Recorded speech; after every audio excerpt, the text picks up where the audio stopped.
Hello students, अब हम पढ़ते हैं some other types of bonds के बारे में। इससे पहले मैं आपको डिवेंचर्स और एक्सटर्नल कमर्शियल बोरोइंग और बॉन्ड्स के बारे में सारी इन्फॉर्मेशन देख चुकी हूँ। आप वीडियो या प्लेलिस्ट फॉलो कर सकते हैं। तो पढ़ते हैं इन्फ्लेशन इंडेक्स बॉन्ड यानी कि आईआईबीज क्या होते हैं। देखिए, ये फ्लोटिंग कूपन बॉन्ड्स होते हैं, यानी कि जो इनके इंटरेस्ट रेट हैं वो रेट ऑफ इन्फ्लेशन के अकॉर्डिंग चेंज हो जाते हैं। क्या होते हैं इन्फ्लेशन इंडेक्स बॉन्ड? ये कुछ टाइप के बॉन्ड्स ही होते हैं कि अगर इन्फ्लेशन होता है यानी कि कैश फ्लो जब ज़्यादा हो जाता है इकोनॉमी में, तो यहाँ पर क्या होता है, जो इंटरेस्ट रेट होता है इन बॉन्ड्स का वो चेंज हो जाता है। जो कैपिटल इंडेक्स्ड बॉन्ड होते हैं ये 1997 में इश्यू किए गए थे, जिनको इन्फ्लेशन प्रोटेक्शन प्रोवाइड किया गया था, और ये इनमें इंटरेस्ट पेमेंट नहीं किया गया था। जो न्यू प्रोडक्ट होते हैं आईआईबीज के इन्फ्लेशन इंडेक्स बॉन्ड के, वो इन्फ्लेशन प्रोटेक्शन प्रोवाइड करते हैं किसको? इंटरेस्ट पेमेंट को। तो जो सीपीआई है is used for providing inflation protection in IIBs. There will be no special tax treatment for this bonds. इन बॉन्ड्स के लिए कोई भी टैक्स ट्रीटमेंट नहीं होता, इन बॉन्ड्स पे कोई टैक्स नहीं लगता। टैक्स जो होते हैं tax provisions will be applicable on interest payment. जो भी इनके ऊपर जो इंटरेस्ट पेमेंट होती है ना, जो कैपिटल गेन इनको होती है उन पर टैक्स लगता है, ना कि इन बॉन्ड्स पर। तो जो आईआईवीज होते हैं वो हो सकती है कोई भी गवर्नमेंट सिक्योरिटीज़, और इनको एसएलआर यानी कि स्टेचुटरी लिक्विडिटी रेशियो स्टेटस भी रखने की रिक्वायरमेंट होती है, और ये रेपो ट्रांजैक्शन के लिए भी एलिजिबल होते हैं, यानी कि इनको रेपो भी फेस करना होता है, रेपो रेट भी, जो कि आरबीआई इशू करती है। इसके बाद देखेंगे फॉरेन करेंसी कन्वर्टेबल बॉन्ड्स को क्या होते हैं। ये एक टाइप के कन्वर्टेबल बॉन्ड होते हैं। क्या होते हैं? कन्वर्टेबल बॉन्ड, जिनको कन्वर्ट किया जा सकता है किसमें? इक्विटी शेयर्स में। Bond issued in a currency different than the issuer's domestic currency, the money raised in the form of foreign currency. इसमें जो मनी रेज की जाती है वो फॉरेन करेंसी में होती है, और ये एक मिक्स होते हैं डेट और इक्विटी इंस्ट्रूमेंट का, यानी कि जिस फॉरेन में आपने पैसा लगाया हुआ है या आपने पैसा लिया है तो आप उनको ओनरशिप दे सकते हैं, यानी कि इक्विटी इश्यू कर सकते हैं। अब ग्रीन बॉन्ड्स क्या होते हैं?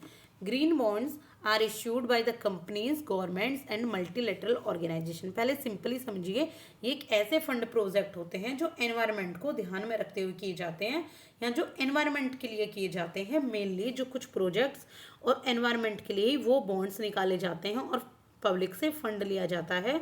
फर्स्ट ग्रीन बॉन्ड इशू हुए थे वर्ल्ड बैंक के द्वारा और यूरोपियन इन्वेस्टमेंट बैंक के द्वारा 2007 में।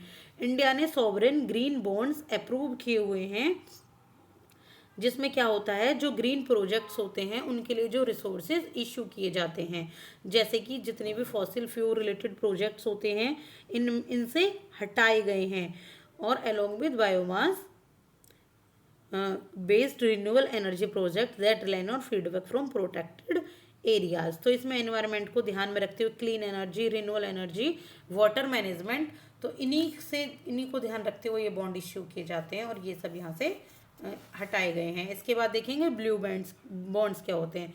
देखिए, वर्ल्ड बैंक डिफाइन करता है ब्लू बॉन्ड को कि एक डेट इंस्ट्रूमेंट होते हैं जो कि गवर्नमेंट के द्वारा इश्यू किए जाते हैं। किसके लिए? बैंकों के डेवलपमेंट के लिए। किसके लिए? गवर्नमेंट और डेवलपमेंट बैंक्स के द्वारा किसके लिए किए जाते हैं? कि जो मेराइन या ओशियन बेस्ड प्रोजेक्ट है, जो कि जितना भी समुद्री बेस्ड प्रोजेक्ट है, जो एनवायरनमेंट के लिए पॉजिटिव है, इकोनॉमी के लिए और क्लाइमेट को बेनिफिट देता है, उसको कहते हैं ब्लू बॉन्ड्स। और इसमें सबसे पहले रिपब्लिक ऑफ सीशेल्स ने लॉन्च किया वर्ल्ड का फर्स्ट सोवरेन ब्लू बॉन्ड 2018 में। सोवरेन गोल्ड बॉन्ड्स क्या होते हैं? अब देखिए, पर्पज है इनका 2015 में एक ऑब्जेक्टिव लाया गया कि जो फिजिकल गोल्ड की डिमांड है, देखिए कुछ, और मैं लेडीज़ नहीं कह रही हूँ, कुछ भी लोग हैं, इन्वेस्टर्स हैं, वो सोचते हैं कि गोल्ड खरीद लें, पैसा लगा लें, फिर गोल्ड महंगा हो जाएगा तो फिर उस गोल्ड को बेच दिया जाएगा, तो इस तरीके से इन्वेस्टमेंट हो जाती है। लेकिन इसमें फिजिकल गोल्ड का इंपोर्ट बहुत ज़्यादा बढ़ जाता है, और जो गवर्नमेंट या किसी भी कंट्री की इकोनॉमी पर नेगेटिव फर्क पड़ता है इससे। तो क्या किया गया कि 2015 में एक लॉन्च हुआ ये ऑब्जेक्टिव कि फिजिकल गोल्ड की जगह अच्छा है कि कोई पेपर इश्यू कर दें, हो बिल्कुल गोल्ड, आप चाहे फिर उससे बाद में गोल्ड खरीदें या उनको वापस देकर आप पैसा अपना वापस ले लें, एक गोल्ड की फॉर्म में वो एक पेपर होता है। तो इस तरीके से इश्यूएंस किसके द्वारा किया जाता है, आरबीआई के द्वारा गवर्नमेंट के बिहाफ पर, और ये 2006 में गवर्नमेंट सिक्योरिटीज एक्ट में मेंशन है। एलिजिबिलिटी क्या होती है, कोई भी resident individuals, Hindu, undivided family, trust, university और चैरिटेबल इंस्टीट्यूशन इसमें इन्वेस्ट कर सकती हैं। टर्म जो होता है इनका 8 ईयर्स होता है और 5 ईयर्स के बाद इसकी इन्वेस्टमेंट से एग्जिट किया जा सकता है। जो इंटरेस्ट रेट होता है इस पे फिक्स्ड रेट ऑफ इंटरेस्ट है 2.5% पर एनम इसमें मिलता है इस स्कीम पर। लोन जो होता है बॉन्ड, ये यूज़ किया जा सकता है as a collateral for loans, यानी कि जो आपको सॉवरेन गोल्ड बॉन्ड्स मिला है आप इस पर लोन भी ले सकते हैं। और जो ये कैपिटल गेन्स टैक्स है इस पर एग्जेम्प्टेड किया जाता है सोवरेन गोल्ड बॉन्ड पर। अगर आप इसको रिडीम कराते हैं तो इस पर आपका कोई टैक्स नहीं लगता है। इसके बाद देखेंगे श्योरिटी बॉन्ड्स क्या होते हैं। तो ये रिटर्न एग्रीमेंट होते हैं जो गारंटी देते हैं कंप्लायंस की, किसी भी पेमेंट की, परफॉर्मेंस की। ये एक यूनिक टाइप ऑफ इंश्योरेंस है क्योंकि ये इन्वॉल्व होता है 3 पार्टी एग्रीमेंट में। 3 पार्टी एग्रीमेंट होते हैं और एक रिटन गवर्नमेंट एग्रीमेंट होता है। ये ट्रेडिशनल बॉन्ड से अलग होता है क्योंकि इसमें कोई भी इंटरेस्ट पेमेंट नहीं किया जाता।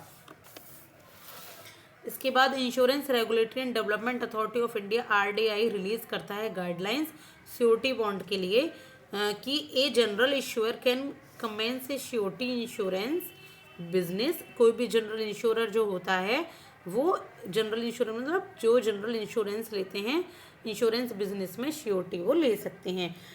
अंडर रिटन प्रीमियम मिलता है इस पर फॉर एनी जनरल इंश्योरेंस पर कैसा अंडर रिटन प्रीमियम वो 10% से ज़्यादा नहीं होना चाहिए। जो गारंटी की लिमिट है वो 30% से ज़्यादा नहीं होती कॉन्ट्रैक्ट वैल्यू पर। और जो श्योरिटी इंश्योरेंस कॉन्ट्रैक्ट हैं वो इश्यू किए जाते हैं कुछ स्पेसिफिक प्रोजेक्ट के लिए ही।